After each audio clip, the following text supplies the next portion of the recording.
Bye bye bye.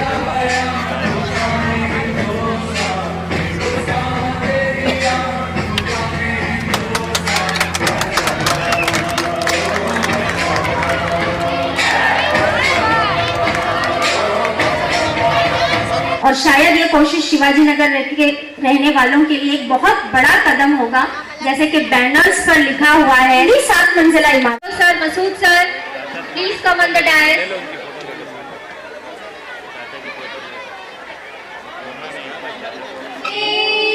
आपका स्वागत है,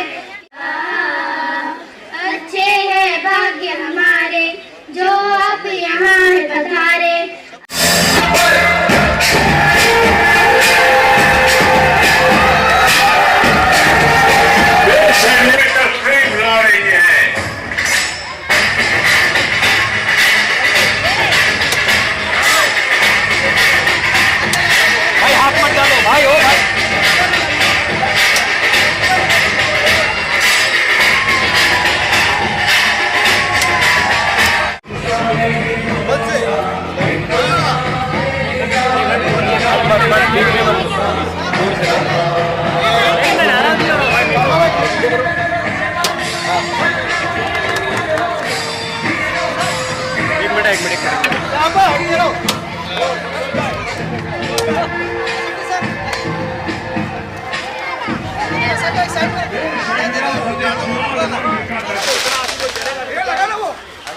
चलो चलो चलो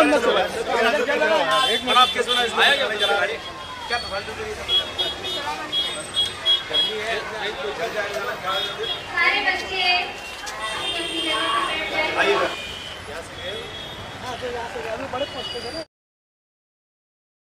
सर आज भिवंडी में पहली बार ऐसा स्कूल का उद्घाटन आपके हाथों हो रहा है, तो आप जनता में क्या संदेश देना चाहते हैं? नहीं देखिए, भिवंडी में पहले भी 3 स्कूल बन चुके हैं इस तरह का स्कूल पहली बता रहा हूँ। जो हम आए थे ना, तो स्कूल ऐसे थे कि इसमें चूहे घूमते थे, बिल्लियाँ गंदगी करती थी, बिल्कुल ख़राब हालत थी। तो 1 2 3 स्कूल तो बहुत अच्छी बिल्डिंगें बन गई।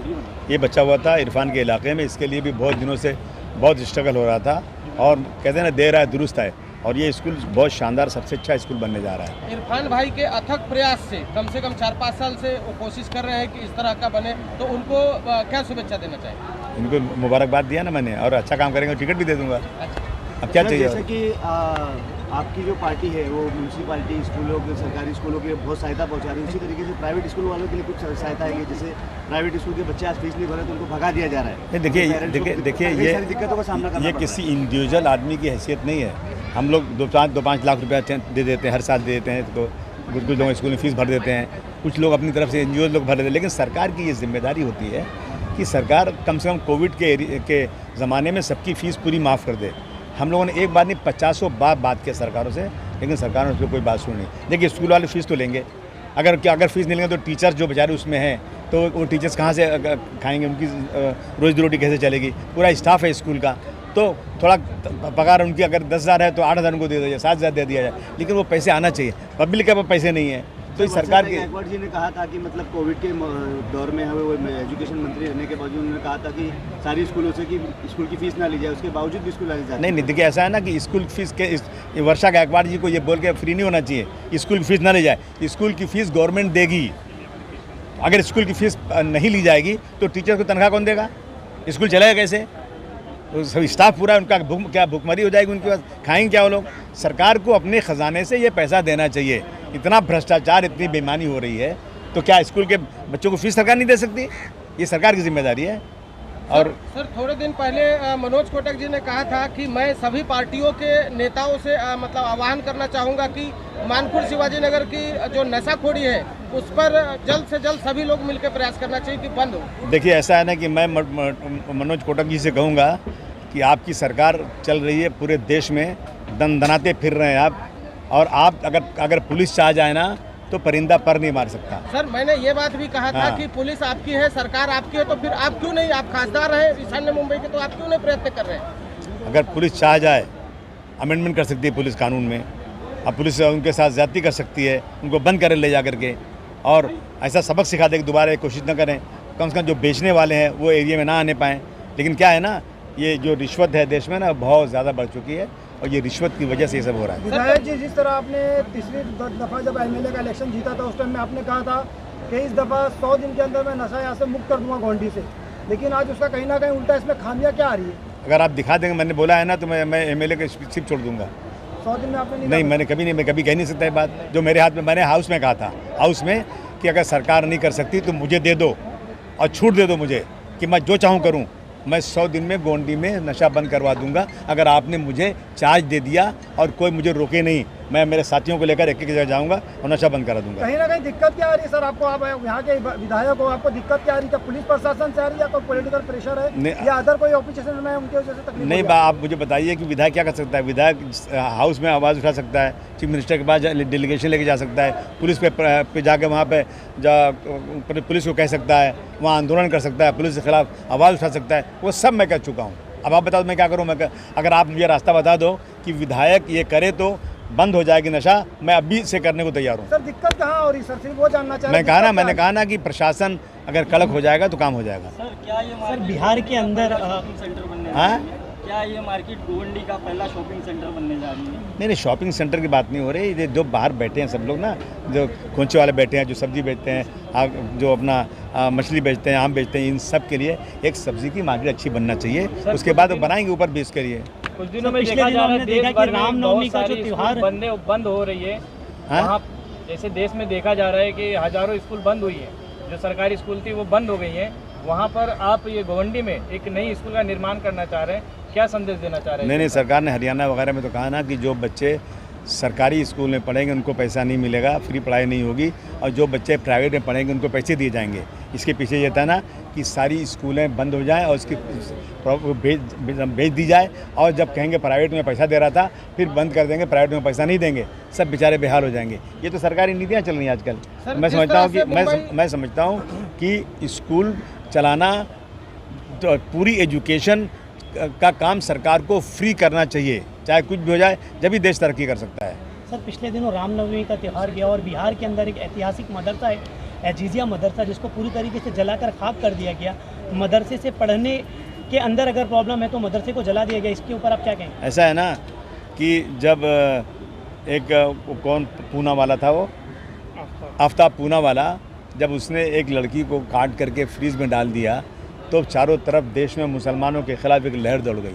और उसके बाद महाराष्ट्र में और देश के कोने कोने में जो लोगों ने एक सकल हिंदू समाज की जो है ना आक्रोश रैली निकाली, और उस रैलियों में उन्होंने ऐसे भाषण किए कि मुसलमानों को मार दो, इसको हिंदू राज बना देंगे, इनकी लड़कियों को लाएंगे, इसको हिंदू बनाएंगे, बुरके वाले लेकर आएंगे, इस देश में रहना है तो जय सिया राम बोलना पड़ेगा, वंदे मातरम बोलना पड़ेगा।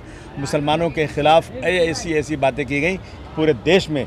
अब दूसरी बात, हमारे यहाँ पे हमारे जो यहाँ के वो हैं पालक मंत्री हैं, उन्होंने कह दिया 1 लाख हिंदू लड़कियों को मुसलमानों ने जो है धोखा दिया लव जिहाद के नाम पर। तो इन चीज़ों को देखने के बाद पूरे देश में जो हिंदू था ना उसका खून खौल गया। जब मंत्री बोलेगा ऐसी चीज़ें, जब बड़े बड़े लोग और सरकारें चुपचाप बैठी रहेंगी तो लोगों के अंदर नफरत पैदा हो गई। मुसलमानों की मस्जिदों को तोड़ने लग गए, मदरसे को जलाने लग गए, या और उनको परमिशन मिले या न मिले, उनके पास इतनी ताकत, इतना बाहुबली है कि पुलिस उनकी जो है तलवे चाट रही है और उनके साथ चल रही है और जला रहे हैं। ये देश में बंद होना चाहिए। मैं बार बार कह रहा हूँ ये चीज़ें अच्छी बात नहीं है और इससे नफरत पैदा हो रही है देश के अंदर। मैं 4 दिन से ढूंढ रहा हूँ अपने डिप्टी चीफ मिनिस्टर को, मगर वो साहब गए हैं अयोध्या गए हैं लेकर के। नफरत एक मिनट, ये सब नफरत की वजह से हो रहा है, नफरत की वजह से। ये नफरत बंद नहीं होगी ना तो भारतवर्ष जो है एक कमज़ोर मुल्क बन जाएगा। सर एक अंतिम सवाल मेरा यहाँ से गरीब जनता से जुड़ा हुआ सवाल है। जैसे कि यहाँ पे 7 माले का हॉस्पिटल बना है, उसमें अभी तक कोई परिवर्तन आया नहीं, लोगों को कई सारी तकलीफों का सामना करना पड़ रहा है। यहाँ पे हॉस्पिटल होने के बावजूद भी उन्हें शताब्दी जाना पड़ रहा है। इस विषय पे आप क्या कहना चाहिए? भाई सरकार है ही नहीं, क्या करें?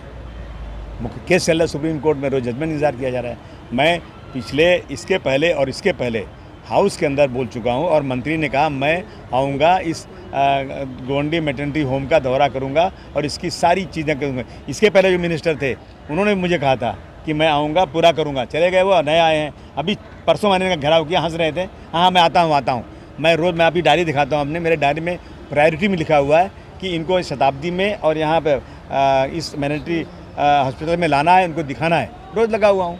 लेकिन क्या करेंगे, काम ही नहीं कर रहे हैं लोग, सिर्फ बात ही बात हो रही है। हिंदुत्व को प्रोजेक्ट कर रहे हैं, उसमें बहुत ताकत से लगे हुए हैं कि उद्धव जी थे वो अलग रास्ते पर चले गए, इसलिए मैं आया हूँ उद्धव जी के जो बाला साहब ठाकरे के पुराने काम थे उसको पूरा करने के लिए, और जा रहे हैं 3-3 हज़ार आदमी को लेकर जा रहे हैं। गए थे अयोध्या, तीर धनुष ले जाकर पहले दे दिया साधुओं को, तुम रखो, हम आएंगे हमको गिफ्ट कर देना। अरे वाह, यही चला नकली काम, अपनी तरफ से ले आकर वहाँ दिया, वहाँ रखा, अब बाद में गए तो साधु लोग इनको गिफ्ट कर रहे हैं। ये क्या है? मुझे लगता है कि 10 करोड़ रुपया खर्चा किया जा करके, और इस महाराष्ट्र का किसान आत्महत्या कर रहा है, इसकी कोई परवाह नहीं है। सर, गवंडी की आवाम जिन्होंने आपको 3 बार चुनकर दिया, उनको क्या मैसेज दें? मैं उनका बहुत शुक्रिया अदा करना चाहता हूँ और कहूँगा कि अगर आपको लगता है कि मैंने काम नहीं किया तो चौथी बार किसी और को लगा देंगे, कोई चिंता नहीं। ये स्कूल जो है इसमें गोवंडी के बच्चों को मतलब किस किस चीज़ की फैसिलिटी मिलने वाली है? देखिए, इसमें जो है ना क्या क्या है, ऑडिटोरियम इसके अंदर है, स्पोर्ट्स क्लब इसके अंदर है, इसके अंदर जो है लाइब्रेरी टाइप है, साइंस लाइब्रेरी, यानी ईच एंड एवरीथिंग जितनी स्कूल में होना चाहिए ज़रूरी, प्राइवेट बड़े स्कूलों में जितनी चीज़ें रहती हैं उससे बढ़ के यहाँ काम हो रहा है, और इसको हम लोग कोशिश करेंगे ये कॉलेज तक जाए और इंग्लिश मीडियम पढ़ाइयाँ हो, इसकी हमारे संघर्ष होगा, हम बात करेंगे। और सर, रमजान का महीना चल रहा है, मानपुर शिवाजी नगर का जनता को आपके तरफ से शुभेच्छा बोलेंगे। बस खूब दुआ करो कि इस मुल्क में आपसी भाईचारगी रहे, और रमज़ान में इफ्तार में अपने हिंदू भाइयों को बुलाओ, उनको इफ्तार कराओ, और ईद में उनको सेवइयाँ खिलाओ, गले मिलो, और नफ़रत वालों को मोहब्बत सिखाओ। तो उनसे कहो कि तुम आग लगाते हो, हम आग बुझाते हैं, वो काम तुम्हारा है, ये काम हमारा है, हम मिलजुल कर इस मुल्क में रहेंगे, नफ़रत इस इलाके में आने ना पाए। इसका रमज़ान के महीने में एक दिल से तय कर लो कि हम गोवंडी को एक हिंदू और मुस्लिम एकता का एक ऐसा सेंटर बनाएंगे जहाँ नफरत नाम की कोई चीज़ नहीं होगी। स्कूल का बजट कितना है और कितने साल में मुकम्मल होगा? 53 करोड़ रुपए का बजट है, कम पड़ेगा तो और ला देंगे, कोई चिंता नहीं, कम उससे कम तो बजट है ही नहीं है। और उसके बाद ये 2.5 साल का है, लेकिन 2 साल में बना के देने का वादा किया है। जी भाई बोलिए। सर, जिस तरह का मुंबई में प्रेस क्लब है, मुंबई प्रेस क्लब, उस तरह हम आपसे सभी पत्रकारों की तरफ से मांग करना चाहेंगे कि गोवंडी प्रेस क्लब आपके तरफ से बना के सभी पत्रकारों को दिया जाए। प्रेस क्लब बना दो, गोवंडी प्रेस क्लब। देखते हैं भैया, आपकी बात पहली बार आपने कहा है, सोचते हैं। मैं सभी पत्रकारों की तरफ से मांग कर रहा हूँ, आज तक कोई मांग ही नहीं किया, तब देखते हैं। सारे लोग मांग कर रहे हैं कि जिस तरह मुंबई पत्रकार का क्लब है उस तरह हमारा गोवंडी का प्रेस क्लब हो, और सभी जो व्यासपीठ पे जो हमारे नगर सेवक हैं, अगर कुछ बात है तो आइए प्रेस क्लब में, वहाँ हम वो पत्रकारों को नहीं आने दूंगा जो तलवे चाटते हैं मोदी जी के।